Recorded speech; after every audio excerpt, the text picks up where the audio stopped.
Una preciosa oportunidad, el tema que ha sido anunciado, 5 cosas inevitables mientras vivamos. Alguien decía, la única forma de huir las circunstancias de las que no queremos saber es morirnos. Pero la verdad es esta, que pese a las circunstancias que podamos enfrentar, queremos seguir viviendo.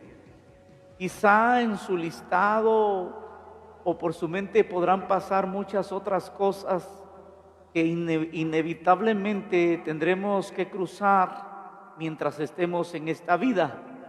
Pero hoy queremos ocuparnos en 5 cosas que inevitablemente mientras vivamos tendremos que enfrentarla. Vamos a la palabra de Dios. Lucas 17:1 dice: imposible es que no vengan tropiezos. Esto significa entonces que los tropiezos, los problemas, las situaciones que podamos enfrentar son inevitables. Mateo 18:7 dice: porque es necesario que vengan tropiezos. Note usted la diferencia. En Lucas 17:1 dice que es imposible que venga metido.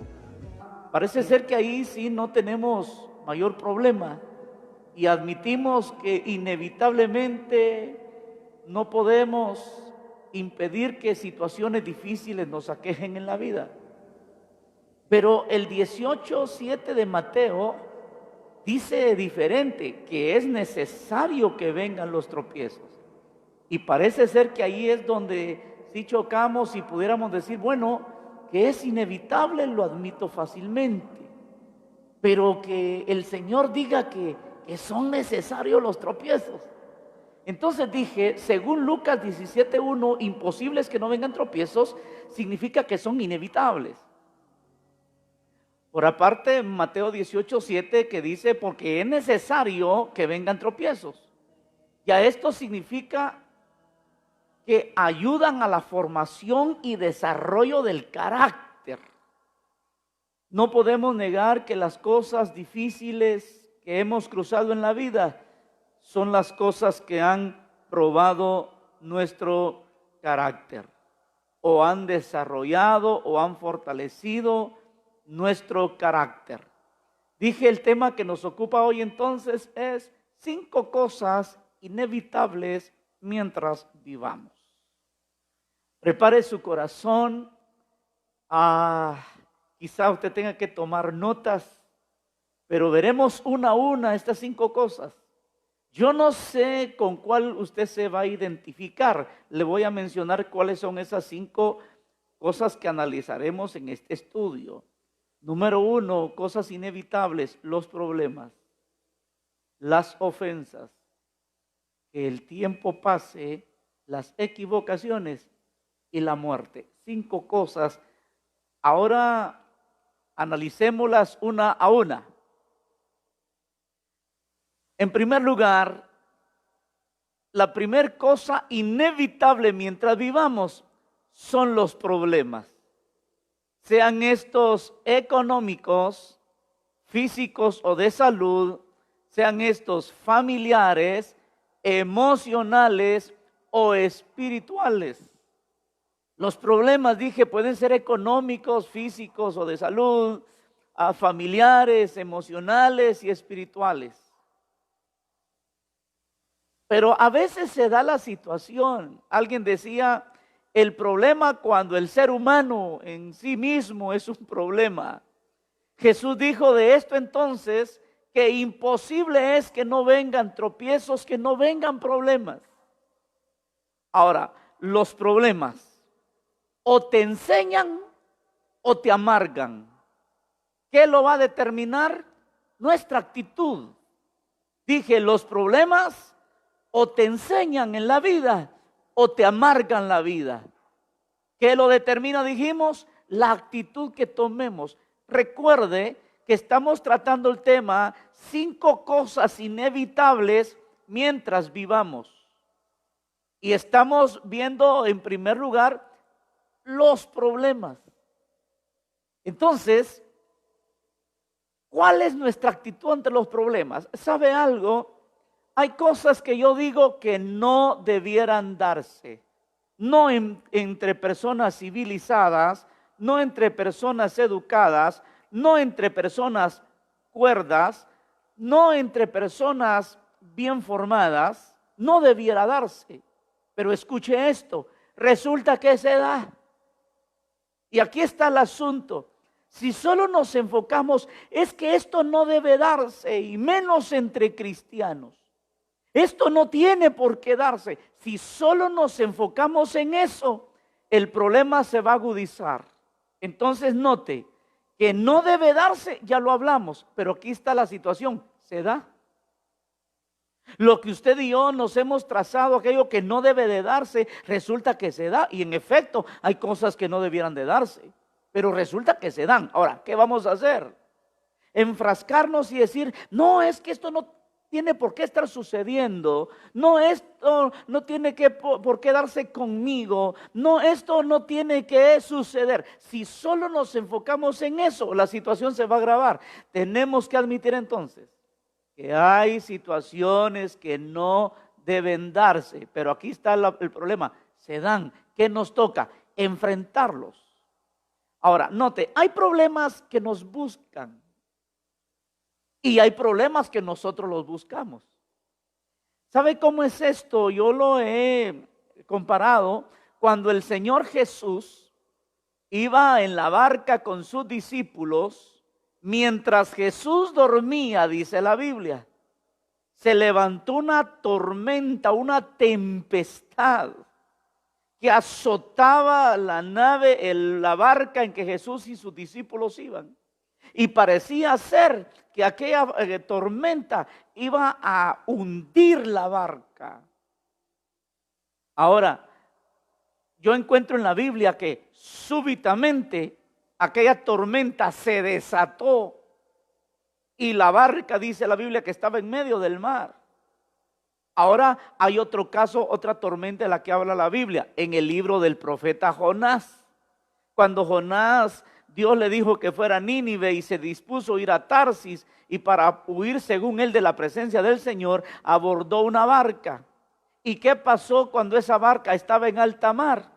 Se levantó otra vez una fuerte tormenta. ¿Cuál es la diferencia entre la tormenta a la que se enfrentó Jesús y sus discípulos y la tormenta en la que se enfrentó Jonás y los marineros con quien viajaba? La diferencia es que la tormenta que se levantó en la barca donde iba Jesús y sus discípulos súbitamente surgió, naturalmente surgió. Pero la tormenta que surgió en el caso de Jonás fue provocada por la desobediencia de Jonás. Y aquí está el punto, hay problemas que nos buscan y hay problemas que nosotros los buscamos. Es decir, hay tormentas en la vida que se van a levantar cuando usted menos se lo espera. Pero ¿cuál es el otro asunto que estamos viendo? Hay problemas que nosotros mismos los buscamos. Y dije, es más, hay personas que ellos mismos ya son un problema. Le invito hoy a que seamos parte de la solución y no parte del problema. Entonces dijimos, los problemas o nos enseñan o nos amargan. La actitud lo determina. Ya lo dijo Jesús, imposible es que no vengan tropiezos. Innecesario es que vengan. ¿Cuántos problemas lo que han venido a hacer no es a destruirnos, sino a formar en nosotros un carácter de acuerdo a la imagen de nuestro amado Señor y Salvador Jesucristo? Entonces podemos decir que el problema no son los problemas, sino la actitud ante ellos, o el lugar al que recurrimos con ellos en busca de solucionarlos. Aquí puede surgir una pregunta. ¿Qué hace usted? ¿Qué hago yo con los problemas? ¿A dónde recurrimos con ellos? En la Biblia, vaya problema el que tuvo Ana cuando Elcana, su marido, tenía otra mujer, y usted sabe la historia en el primer libro de Samuel. Y Ana, con todo y que era estéril, que la otra mujer con quien su esposo andaba se burlaba de ella, Yo encuentro en la Biblia y pienso que esta mujer, Ana, pudo haber hecho un sinfín de cosas con esa situación, pero quiero darle la más gloriosa y la más acertada que esa mujer hizo, fue llevar su problema al altar del Señor. Y ahí oró y lloró abundantemente. Pero donde oró y lloró abundantemente, ahí recibió la respuesta que su corazón y su alma amargada necesitaban. ¿A dónde corres tú con el problema? No, yo no veo malo recurrir a X o Y persona con un problema, con el ánimo que nos escuche, pero le digo, no debe ser cualquier persona, no estoy tratando de desestimar a persona alguna, pero nuestros problemas debemos canalizarlos por los senderos correctos. Por eso el problema no son los problemas, sino la actitud ante ellos o el lugar al que recurrimos con ellos en busca de solucionarlos. Me llamó la atención lo que escuché de alguien que decía, si tu problema tiene solución, no te preocupes, tiene solución. Y decía, si tu problema no tiene solución, no te angusties, no tiene solución. Y en efecto, hay problemas que tienen solución. El problema, dije, que a veces buscamos las fuentes equivocadas para solventarlos. Ahora pensemos en esto. Si tu problema tiene solución, no te angusties, tiene solución. Entonces ese alguien decía, si tu problema tiene solución, no te preocupes, no te angusties, no te abatas. Piensa, tiene solución. Tarde o temprano la solución va a llegar. Luego decía, si tu problema descubres que no tiene solución, resígnate a confiar en Dios, porque Dios es el Dios de lo imposible. Me gusta cómo lo dice la palabra del Señor, que lo que para los hombres es imposible, para Dios todo es posible.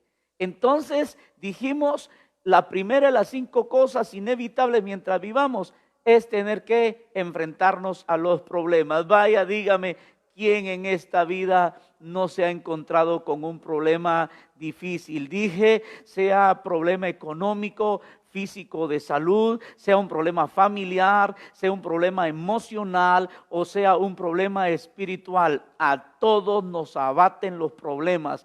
Y dijimos, el problema no es el problema, valga la redundancia, sino nuestra actitud ante el problema. Número 2, la otra cosa inevitable mientras vivamos, las ofensas, las que nos hacen y las que nosotros hacemos. Me impresionó un dato que leía y lo comparto con usted. Dice que cerca del 90% de las ofensas recibidas no fueron a propósito. Es decir, el 90% de las ofensas que nosotros hemos recibido y argumentamos, es que esa persona me ofendió, es que yo no esperaba que hiciera eso. Dice, no era su intención ofendernos. Más bien tuvo que ver con la interpretación que nosotros le dimos a lo que esa persona hizo. Note que quedó un 10% ahí. Voy a ser sincero.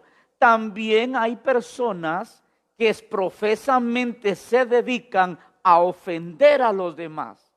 En mi calidad de pastor, me he encontrado con personas que no desaprovechan la oportunidad para ofenderme por mi fe, por mi posición como pastor.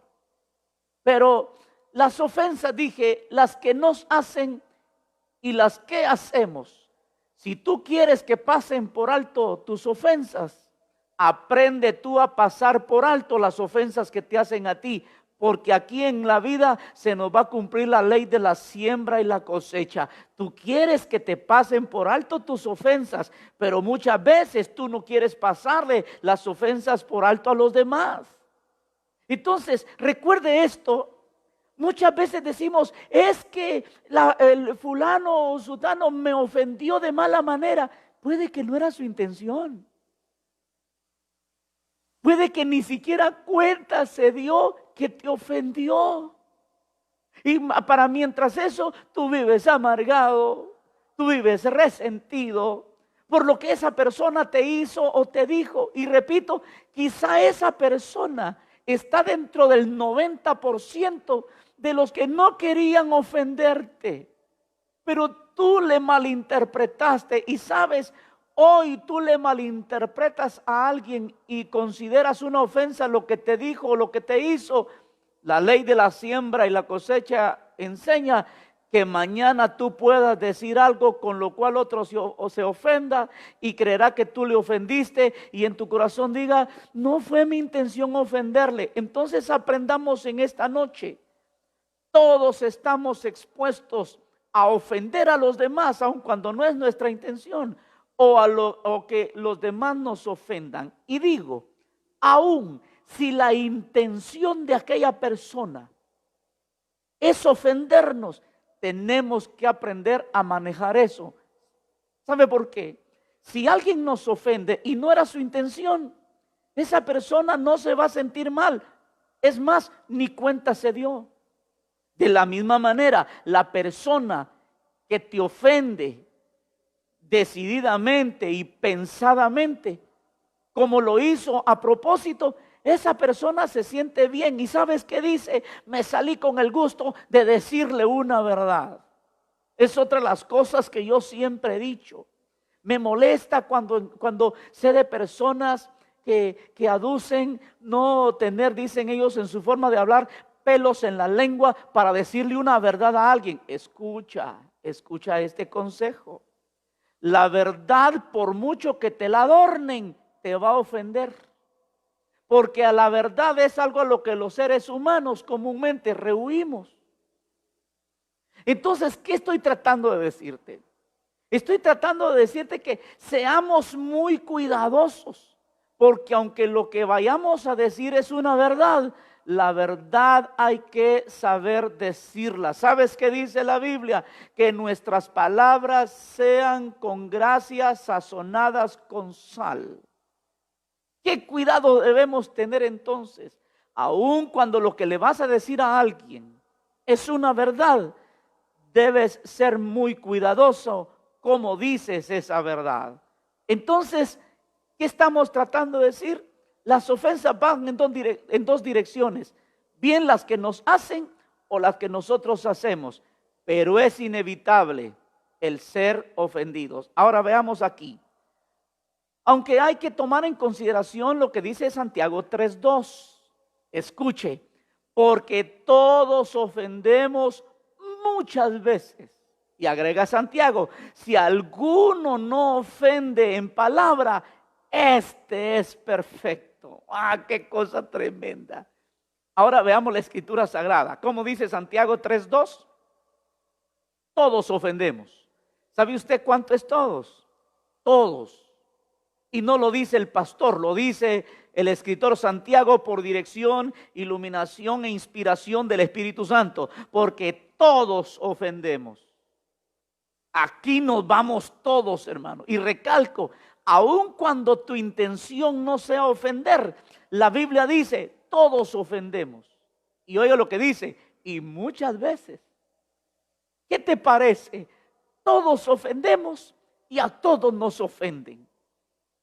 ¿Es evitable eso? No, no lo vas a evitar. Tú no puedes evitar que alguien malinterprete algo que tú dijiste y que tú hiciste. Alguien lo va a malinterpretar y lo va a evaluar como una ofensa premeditada. Y dije, aun cuando no sea tu intención, pero lo que dice Santiago es tremendo. Dice, todos ofendemos. Todos. ¿Y cuántos? Muchas veces. Santiago 3:2. Y luego agrega, ahora si alguno no ofende en palabra, este es perfecto. Yo no sé dónde quedamos nosotros, si entre los todos y que muchas veces ofendemos, o en los perfectos que creemos que nunca ofendemos a nadie. Por perfecto que tú seas, vas a ofender a alguien cuando no sea tu intención hacerlo. Por perfecto que tú seas, y por cuidadoso que seas en tu actuar, no estás exento que alguien vaya a ofenderte porque no era su intención o porque premeditadamente pensó en ofenderte. Usted pudiera decidir no ofender a los demás, pero no puede decidir que los demás lo ofendan a usted. Usted y yo podemos decir, bueno, me propongo con la ayuda del Señor no ofender a nadie. Puede que lo logremos, aunque Santiago dice que ofendemos todos y muchas veces. Pero escuche, usted y yo pudiéramos decidir, decir, decido no ofender a mi prójimo, a mi hermano, a mi familiar, a mi hermano en Cristo, a mi vecino, a mi compañero de estudio, a mi compañero de trabajo. Pero ¿sabe qué? No puede usted decidir que los demás no lo ofendan. Ahí no podemos hacer nada. Por eso dije, es inevitable. Analicemos un poquito más al respecto. ¿Qué vamos a hacer entonces? Si usted y yo nos enfrascamos en decir, es que a mí no tienen por qué ofenderme porque yo no ofendo a nadie. Repito, que tú no ofendas a nadie es tu concepto personal, pero ya la Biblia lo dice que sí ofendes, aun cuando tu intención no sea hacerlo. Yo quisiera con todo mi corazón que después de esta exposición de la palabra, tomáramos una actitud diferente hacia quienes consideramos que nos han ofendido. Número 3, la tercera cosa que es inevitable que el tiempo pase. ¿Y qué trae o qué deja? La palabra del Señor dice, todo tiene su tiempo y lo que se quiere debajo del cielo tiene su hora. Hace unos días yo decía, todo tiene su tiempo, pero hay que llegar a tiempo. Ahora notemos esto. Hablando del tiempo, el tiempo trae tantas cosas, tantos cambios. Si usted es una persona que se retiró de la comunidad donde usted nació y creció y deja pasar usted unos 5, 10 años, mayormente si son 15, 20 años, cuando usted regrese a esa comunidad, wow, va a haber un cambio tremendo. Personas que usted no conoce ni le conocieron, personas con las que usted se relacionó y hoy ya no puede reconocerlos. La comunidad está totalmente cambiada porque no podemos evitar que el tiempo provoque cambios. Podemos decir algo más. Con el tiempo los hijos se irán de casa. Por eso es que hay que disfrutarlos hoy. ¿Cuánto diera mucho padre de familia porque sus hijos no pasaran de esa edad tan tierna, tan dócil, tan fácil de gobernarlos? He escuchado padres de familia que dicen, ¿cómo no mis hijos se quedaron en la misma edad o de ese tamaño toda su vida?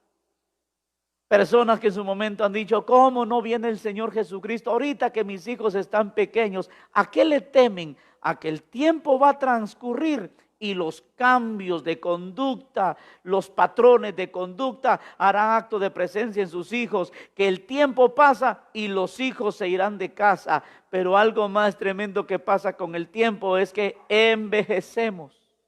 Esa es la ley de la vida. Mire, personalmente no tengo nada en lo absoluto en contra de las personas y con respeto a nuestras amadas damas, más que todo con ustedes, respetables damas. Ese empeño en ustedes por cuidar el cutis, por cuidar el cabello, por cuidar tantas cosas de ustedes. Y digo esta noche, está bien, pero no olvidemos que no podemos evitar que el tiempo pase y junto con que el tiempo pase, cambios bien marcados en nosotros. Las fuerzas ya no son las mismas. Ahora, mejor veámoslo de la perspectiva bíblica. ¿Qué dice la palabra de Dios al respecto? Acuérdate de tu Creador en los días de tu juventud, antes que vengan los días malos y los años de los cuales digas, no tengo en ellos contentamiento. Y comienza, cuando se oscurezcan los que miran por las ventanas, cuando la visión ya va de mengua. y compras tu primer par de anteojos o lentes, pasan el tiempo y tienes que cambiarlos porque ya la graduación no te ayuda y comienzan los cambios a manifestarse. ¿Qué sigue diciendo? Cuando se cerrarán las ventanas de afuera, cuando ya tendrán que gritarnos para que escuchemos lo que quieren decirnos. Dice, cuando temerán de lo que es alto. Oh, aquellas personas que quizás en un tiempo trabajaron un rascacielos limpiando ventanales y podían ver desde esas alturas hacia abajo y sin sentir vértigo, pero el tiempo pasa y quién sabe si no desde la altura de tu cama mires abajo y ya te dé vértigo. ¿Qué está diciendo entonces? Es inevitable que el tiempo pase. Y junto con que el tiempo pasa, es que no puede evitarse que los cambios se vayan dando en nuestra vida, en nuestro entorno. Con el tiempo las oportunidades se van, vienen los lamentos.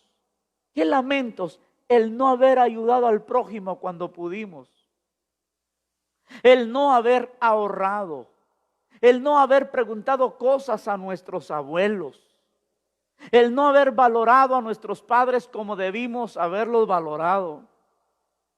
El no haber valorado la vida como debimos verla valorado. Por eso la Biblia aconseja que hay que aprovechar bien el tiempo. Oiga lo que dice la palabra, aprovechando bien el tiempo. Y nótese que no dice únicamente que hay que aprovechar el tiempo. Dice que hay que aprovecharlo bien. Aprovecha tu tiempo para ayudar al necesitado. Aprovecha tu tiempo para ahorrar cuanto más puedas. Aprovecha tu tiempo para preguntar a las personas que aún tienes contigo. ¿Sabe algo? Después, cuando esos seres queridos se van, quisiéramos regresar en el tiempo y preguntarle las cosas que se nos fue por alto preguntarles. Por eso es inevitable que el tiempo pase y con el correr del tiempo las oportunidades se van y vienen los lamentos. Vienen los suspiros por aquello que pudimos hacer y no lo hicimos. Por eso quiero hacer un llamado a quienes tienen el gran privilegio de tener vivos a sus padres y a sus abuelos. Valórenlos. El tiempo pasa cuando quisieras tenerlos y preguntarles algunas cosas. Te lo digo en este sentido desde la plataforma de mi experiencia. Muchas veces me senté con mi mamá y le pregunté cuántas cosas que yo quería escuchar de ella. Después que mi madre faltó, yo dentro de mí sobre esto nunca le pregunté, sobre esto otro tampoco le pregunté. A mis abuelos sobre esto nunca indagué con ellos. ¿Por qué menospreciar sentarse a hablar con un anciano? Joven, ¿sabes algo? Tú todavía vas, tus abuelos ya vienen. ¿Y quién lleva la ventaja? ¿El que todavía va a ver qué va a encontrarse en la vida o el que ya viene de vivir la vida de regreso? Quiero dejar ese pensamiento en cada uno de nuestros amados jóvenes. Tú todavía vas. Pero hay gente que ya viene de regreso. Acércate a un anciano. Te lo digo una vez más desde la plataforma de mi experiencia. ¿Sabes algo? Desde niño, adolescente, a mí me gustaba platicar con gente adulta.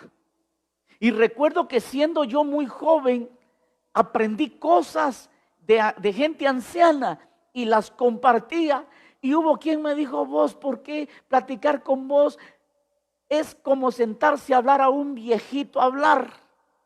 Porque yo era viejito, no, sino porque de viejitos preciosos yo aprendí tanto. Repito, hago un llamado, acércate al que ya viene de vivir la vida, al que ya viene de experimentar sinsabores de la vida y te va a orientar cómo enfrentarlos, aún en aquellas áreas donde ellos fracasaron, también aprendieron la forma en que debieron haber actuado y no actuaron, pero te lo pueden enseñar a ti. Entonces estamos hablando que no podemos evitar que el tiempo pase. Ahora, número 4, la cuarta cosa que no podemos evitar es equivocarnos. Alguien dijo, errar es de humanos, corregir es de sabios. Alguien más dijo, solo hay dos que nunca se equivocan. No sé qué le pase por su mente ante esa pregunta. Escuche, solo hay dos que nunca se equivocan. Número 1, Dios que es toda perfección. Y número 2, el que nunca hace nada. El que simplemente se sienta, yo no lo hubiera hecho así, yo lo hubiera hecho así, pero nunca hace nada. Es gente que sueña despierto. Alguien decía, visión sin acción solo es un pasatiempo. Entonces, aquí hay algo, errar es de humanos, corregir es de sabios. Y solo hay dos que nunca se equivocan, dije, Dios que es toda perfección y el que nunca hace nada. Si tú nunca te paras a hacer algo, claro, nunca te vas a equivocar. Ahora, el problema no es equivocarse, el problema es el no corregirse. Porque equivocarse es inevitable. ¿Te vas a equivocar? Más de lo que ya te equivocaste.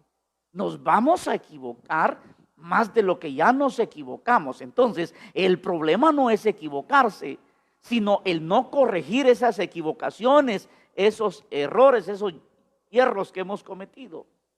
Pero hay algo más. No basta también con reconocer una equivocación o un error. Hay que enmendarlo. Rectificar es la palabra clave. ¿Cuántas personas dicen, sí, yo sé que estoy mal? Está bien, pero da el segundo paso y más decisivo, que ya te lo voy a mostrar a la luz de la palabra, cómo son las cosas. No basta con reconocer. Hay gente que dice, no, yo sé que ando mal, no, yo sé que las cosas no las he hecho bien, no, yo sé que las cosas debía hacerlos de esta o que otra manera. ¿Qué estás dando a entender? Que eres capaz de reconocer que te equivocaste y, como decimos en buen chapín, que metiste la pata. Pero escúchame esto, no basta con que reconozcas, hay que enmendar, hay que rectificar en la vida. El problema no es que te hayas equivocado, el problema no es que me haya equivocado, el problema es que no esté dispuesto a corregir como sabio. El problema es que no esté dispuesto a enmendar, a rectificar mis equivocaciones. Yo he dicho que de las equivocaciones hay que aprender. ¿Y sabes qué es lo primero que tienes que aprender de una equivocación? No volver a cometerla. Si te equivocaste en eso, es inevitable. Pero procura algo, no estar cayendo en lo mismo. Yo desde mi niñez he sido cristiano. Yo digo, mis oídos no pagan impuestos, pero curiosamente estaba un día en un centro comercial, en un altavoz, tenían una canción. Inevitablemente, porque se oía en todo el entorno, escuché que la canción decía, tropecé de nuevo y con la misma piedra. Wow, dije entre mí, esto es de gente ignorante. Está bien que hoy te equivoques en esto, mañana en aquello, después en aquello otro, pero escúchame, vivir dando siempre en lo mismo, vivir tropezándote en la misma piedra, discúlpame, pero te digo esta noche, esa actitud es una actitud necia. ¿Por qué hoy tropecé con esto? Mañana otra vez con lo mismo, otro día con lo mismo. Óyeme, que ya te gustó tanto tus equivocaciones, que no te ha dolido tus equivocaciones y las lecciones no las has aprendido. ¿Qué te adaptaste tanto? ¿Qué te volviste un masoquista de tus equivocaciones? ¿Qué te gustan tanto tus equivocaciones? Te digo esta noche, necesitas rectificar y decir, hay un adagio que muchos ocupan y dicen, una vez le pasa al ciego. Habría que platicar con alguien y nos lo diga en su experiencia, y me temo que algo de verdad hay en eso. Una vez le pasa al ciego, pero muchos no son ciegos y viven dando tropiezos con la misma piedra. Equivocarse es inevitable, pero ante algo inevitable hay que tomar una actitud corregible. Ahora escucha esto en cuanto a las equivocaciones, los errores, nuestros yerros. Sé humilde para reconocer tus errores.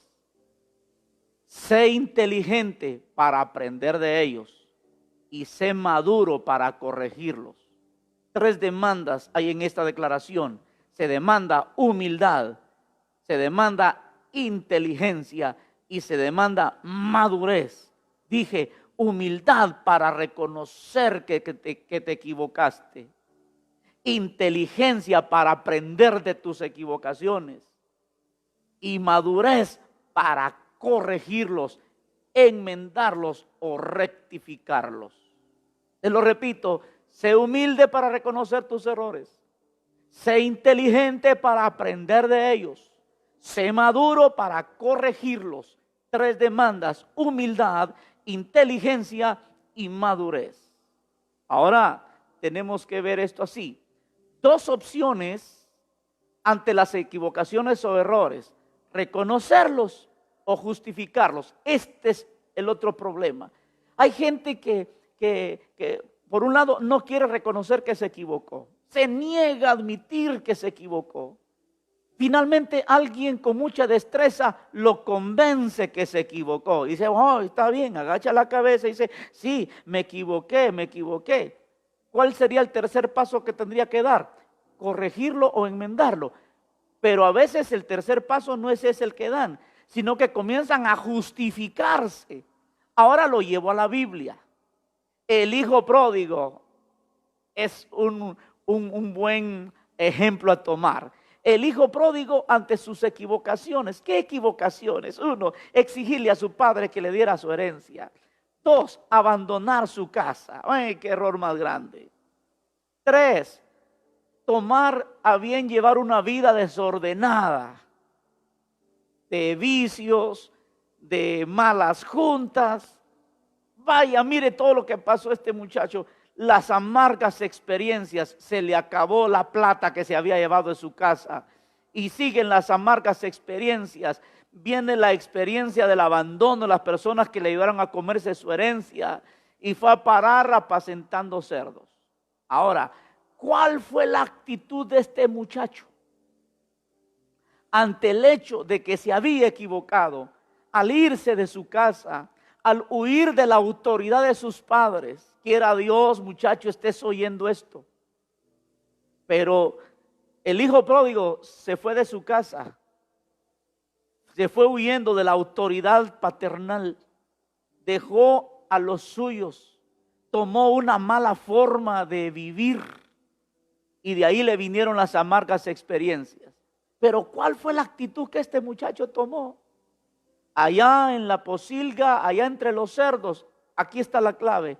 Reconoció que el único culpable de la desgracia en la que vivía no era ni su padre, ni su hermano que se habían quedado, ni sus amigos que se habían comido con él su dinero y lo habían abandonado, ni el que lo habían mandado a apacentar cerdos. No era nadie el culpable. El único culpable era él. ¿Y qué dijo en una reflexión?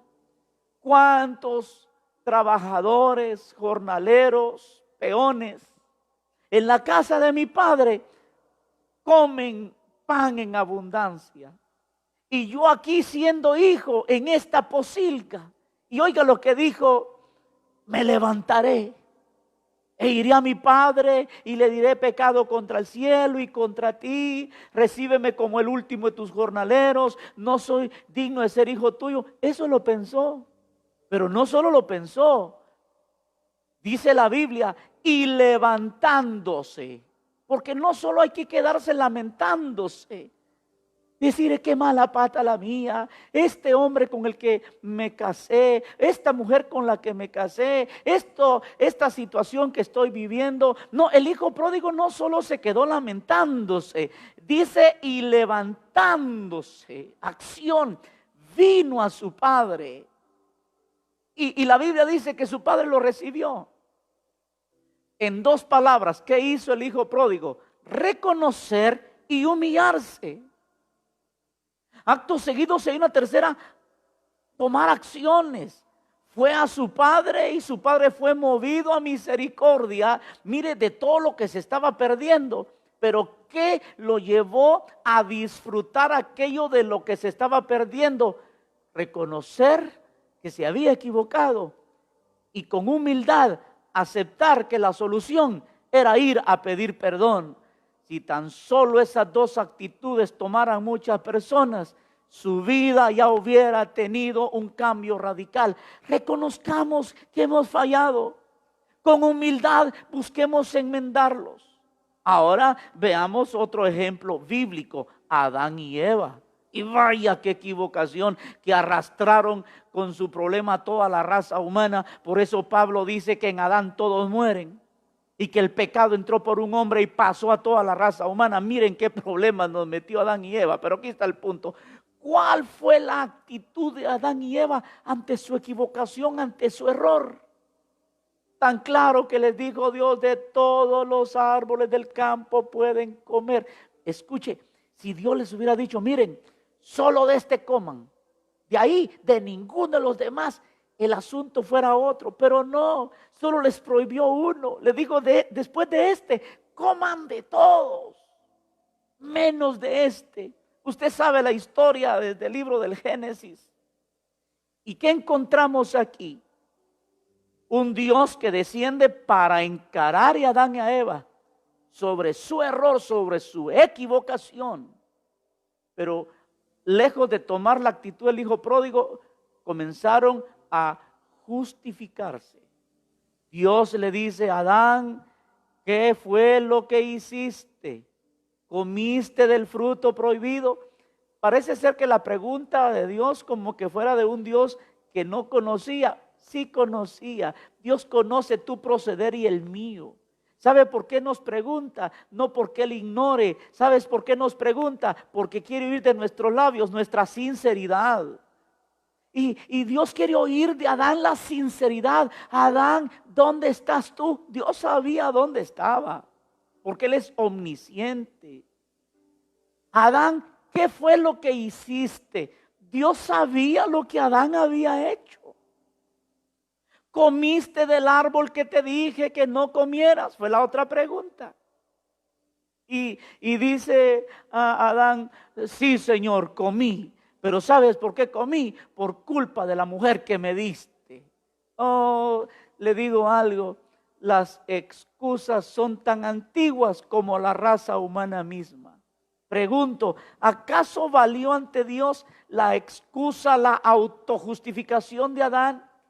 Dios por un momentito le dice: va, voy a oír a tu esposa. Y Dios le pregunta a Eva: Eva, ¿y qué pasó? La serpiente, dijo. Desde entonces es que viene aquello que el hombre que no le echa la culpa a su mujer, se la echa al diablo. ¿A quién estás culpando tú? Y quizás tú no necesitas quedarte con un culpable. Quizás necesitas reconocer que el culpable eres tú.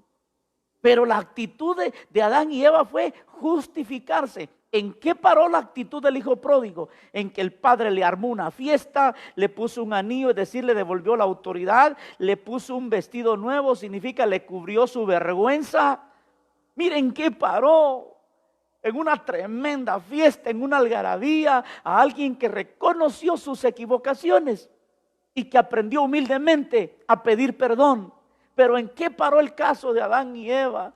Fueron destituidos del huerto, pero mire qué Dios tan bueno el que tenemos. Las equivocaciones con las que tú no puedas, hay un Dios que sí puede. Adán y Eva se equivocaron, pero hay un pasaje glorioso, hay un drama maravilloso. Los brazos del Señor Jesucristo abiertos en el Calvario para cubrir el peor de nuestros fracasos, el pecado impregnado en el alma del ser humano. Reconocer un error no es rebajarse, es crecer como persona.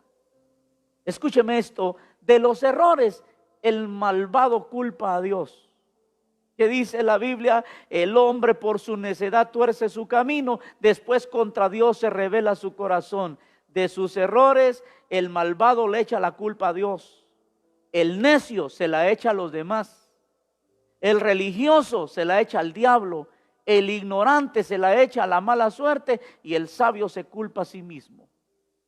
Le voy a repetir este pensamiento. De los errores, el malvado culpa a Dios, el necio culpa a los demás, el religioso culpa al diablo, el ignorante culpa a la mala suerte y el sabio se culpa a sí mismo.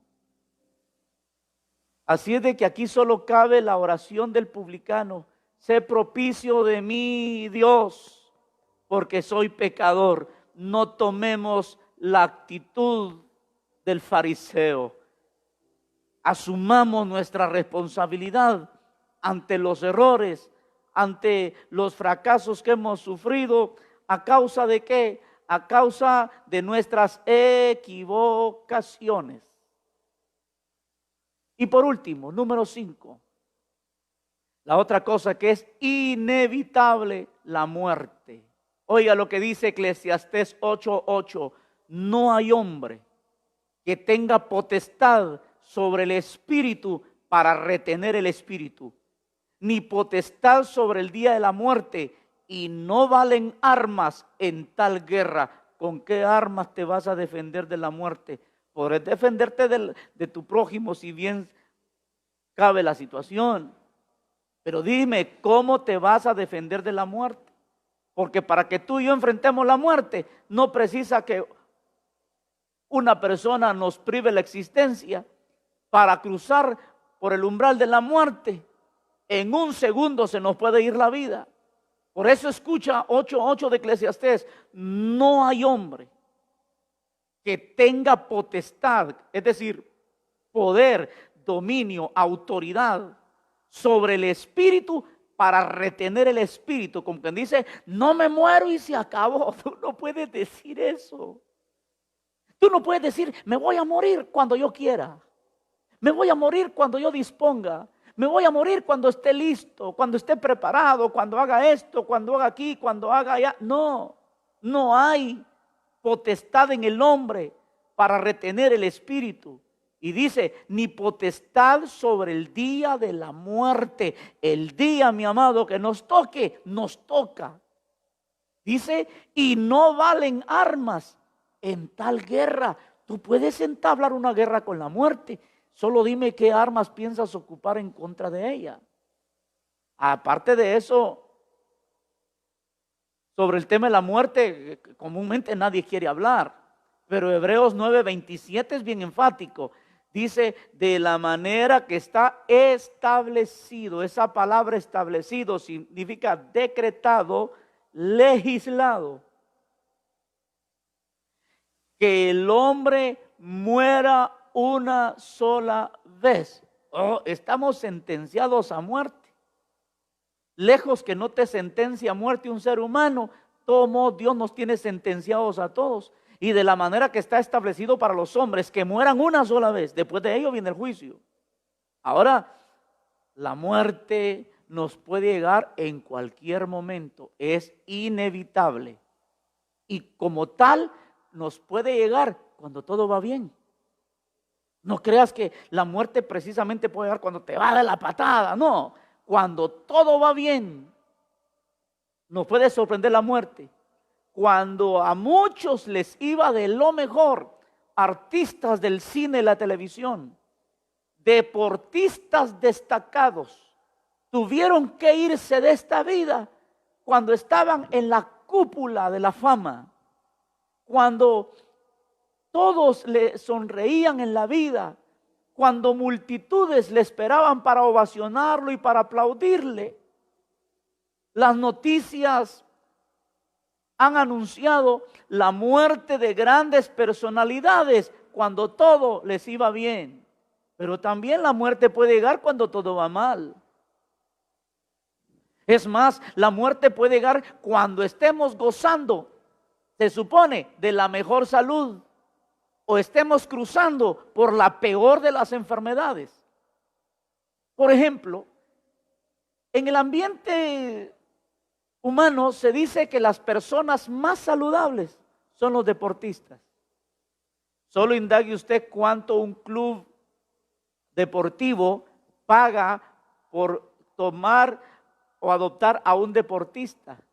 ¿Cuántos millones un club paga para que un deportista pertenezca a su club, es decir, se traslade de otro? A los rigurosos exámenes que son sometidos para comprobar que goza de buena salud.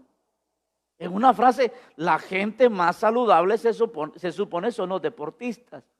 Pero un día revisando algunos en la red, algunos YouTube, me encuentro con deportistas famosos sometidos a rigurosos exámenes médicos, caer fulminados en el campo deportivo por un paro cardíaco, por un paro respiratorio. ¿Qué te dice eso? Que nos podemos ir de aquí cuando estemos disfrutando de la mejor salud, supuestamente. O también pudiera llegarnos cuando estemos pasando por la peor de las enfermedades. Podemos llegar a la muerte cuando estamos pasando por el mejor de los éxitos o por el peor de los fracasos. Es más, se puede enfrentar la muerte cuando se es joven o cuando se es viejo, pero la muerte nos puede llegar en cualquier momento. Y aquí no se trata que alguien te lo esté deseando, nos toca. En mi vida como pastor le he dicho a los hermanos, es necesario que en nuestras oraciones le digamos: Señor, cuando de plano el día se me toque, dame resignación. Y usted era pastor, ¿y de dónde sacó usted eso? Se lo voy a decir con la Biblia.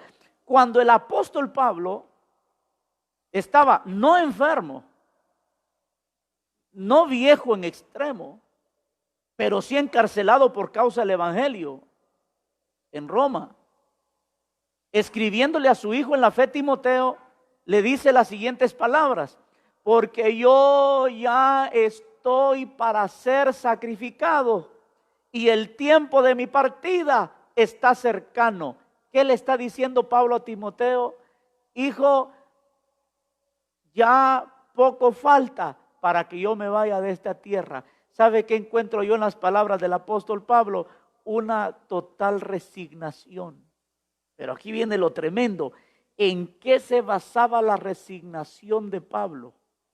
El asunto que Pablo ya había ido al tercer cielo, él mismo lo testificó. 14 años más tarde de una experiencia, algunos creen que fue cuando fue apedreado en Listra, que el apóstol Pablo murió, y él dice que fue al tercer cielo y allá le fue dado a conocer cosas inefables que no le es dado al hombre revelar. Wow, había ido hasta el tercer cielo. Por eso para él era una galanada decir: para mí el vivir es Cristo y el morir es ganancia. ¿Sabes por qué? Porque ya sabía lo que había allá arriba. Tú y yo no lo hemos visto, pero la palabra verdadera de Dios dice que para ti y para mí está la nueva Jerusalén, calles de oro, mar como de cristal, un lugar donde no habrá llanto, clamor ni dolor. Si te detiene tanto este mundo, piensa que el mundo que viene es mucho mejor que este. Por eso yo he dicho que el mejor tiempo del creyente no es el pasado ni el presente, sino el futuro, nuestra gloriosa estadía eterna con nuestro Padre Celestial. Dije, Pablo se resignó. Y decididamente dice: yo ya estoy para ser sacrificado. Pero ¿en qué fundamentó el apóstol Pablo su resignación? Dice: me está reservada la corona de justicia que me dará el Señor juez justo en aquel día. Oh, dice Pablo, y no solo a mí, sino a todos aquellos que aman su venida. Yo te pregunto, hermano, ¿amas tú la venida del Señor? Si tú eres de los que amas la venida del Señor, el cielo nos espera. Lloré en una oportunidad leyendo el libro del profeta Daniel, y me encontré con aquel pasaje glorioso. Me encontré con ese pasaje glorioso del profeta Daniel, cuando el profeta Daniel expresa y dice la voz que el ángel le dijo: Daniel, muy amado eres. ¿Sabe por qué comencé a llorar? Y dije en mi corazón, en el cielo me quieren. Hermano, en el cielo te quieren. En el cielo hay un anhelo en los ejércitos del cielo.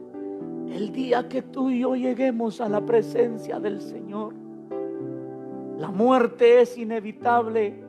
Y si vamos a resignarnos, no tomemos esa resignación caprichosa que muchos toman diciendo: si para morir hemos nacido uno. Eso no es cierto. Tú y yo no nacimos para morir. Morir es una consecuencia, no un fin en sí mismo.